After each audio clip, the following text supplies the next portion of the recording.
Maoist పార్టీకి మరో భారీ ఎదురుదెబ్బ తగిలింది. ఒడిశా మల్కన్గిరి జిల్లాలో 22 మంది మావోయిస్టులు లొంగిపోయారు.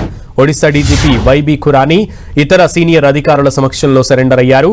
3 AK-47 రైఫిల్స్, ఒక INSAS రైఫిల్, 5 303 రైఫిల్స్, అలాగే పెద్ద మొత్తంలో మందుగుండు సామాగ్రి, జిలిటిన్ స్టిక్స్, డీటోనేటర్లు, 13 టిఫిన్ బాంబులను పోలీసులకు అప్పగించారు. లొంగిపోయిన మావోయిస్టులలో 19 మంది ఒడిశాకు చెందిన వారు ఉన్నారు. 2 AOB స్పెషల్ జోనల్ కమిటీకి చెందిన వారు ఉన్నారు.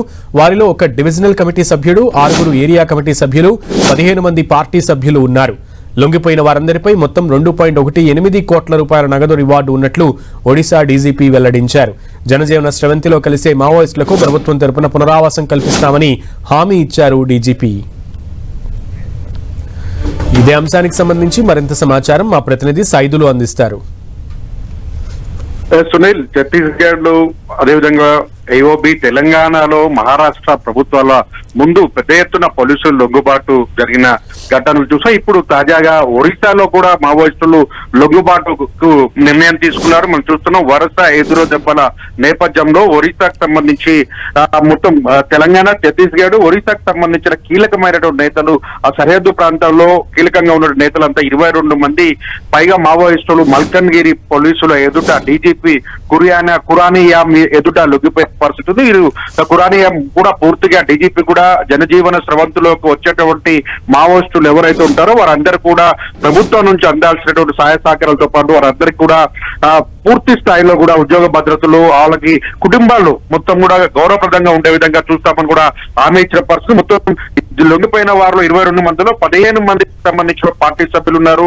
మిగిలినటువంటి వారంతా కూడా AOBకి సంబంధించిన నేతలు కావచ్చు, ఇటు ఛత్తీస్గఢ్ కి సంబంధించిన ఒరిస్సా మల్కన్గిరికి సంబంధించినటువంటి నేతలు ఉన్నటువంటి పరిస్థితి. మొత్తంగా 3 AK-47తో పాటు రైఫిల్స్ కూడా పోలీసులు ఏదైతే ఇచ్చిన పరిస్థితి. అదే 13 టిఫిన్ బాక్స్ కూడా మావోయిస్టులు పోలీసులకు అందజేసిన పరిస్థితి. మొత్తంగా వీరికి 2,18,00,000 రివార్డు 22 మందికి కూడా రాష్ట్ర ప్రభుత్వం అక్కడ డీజీపీ కూడా అందజేసిన పరిస్థితి. ఓవరాల్ గా చూసుకున్నట్లయితే వరుస ఎదురు దెబ్బలతో మావోయిస్టులు యావత్తు భారతదేశం మొత్తం మీద అంటే కీలకంగా ఉన్న తెలంగాణ, ఛత్తీస్గఢ్, ఒరిస్సా, మహారాష్ట్రతో పాటు AOBలో కూడా 6 రాష్ట్రాలకు సంబంధించి అలా కీలకంగా ఉన్నటువంటి మావోయిస్టులు వరుసగా లొంగుబాటుతో ఒక్కసారిగా మావోయిస్టు పార్టీ మొత్తం కూడా పూర్తి స్థాయిలో కూడా కేంద్ర ప్రభుత్వం భావించిన విధంగానే 2026 మార్చి 30 లోపు మావోయిస్టు రైతు దేశంగా ఉంచుతామని చేసిన ప్రకటనను నిజం చేయబోతున్నట్టుగా మనకు కూడా అర్థమవుతున్న పరిస్థితి ఉంది.